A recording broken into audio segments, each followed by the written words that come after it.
Norfolk fire investigators are calling on federal agents to determine if 4 condominium fires are the work of a serial arsonist. And a 4th fire set last night is also arson. That just coming in now from investigators.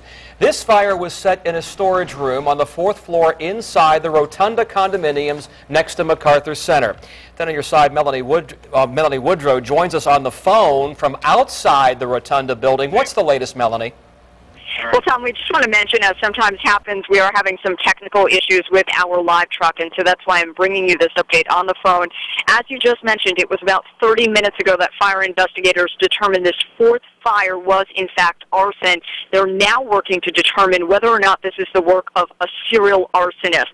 The other thing that's being heavily investigated today is safety, and that's something we heard about earlier in a press conference with Battalion Chief Harry Worley. The big question about the safety has to do with these security pads that are outside the condominiums. They're the pads where you would enter a number to get in if you live there. Turns out those codes have not been changed in 4 years.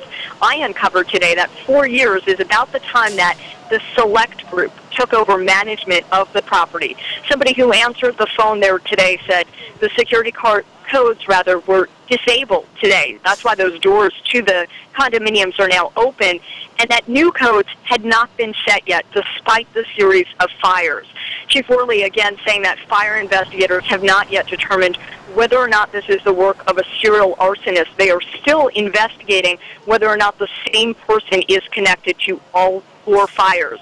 Now, to help make that determination, they're calling in the feds for some assistance. They're calling on FBI agents as well as ATF agents. In the meantime, Chief Worley says that he does not believe Norfolk residents are in danger.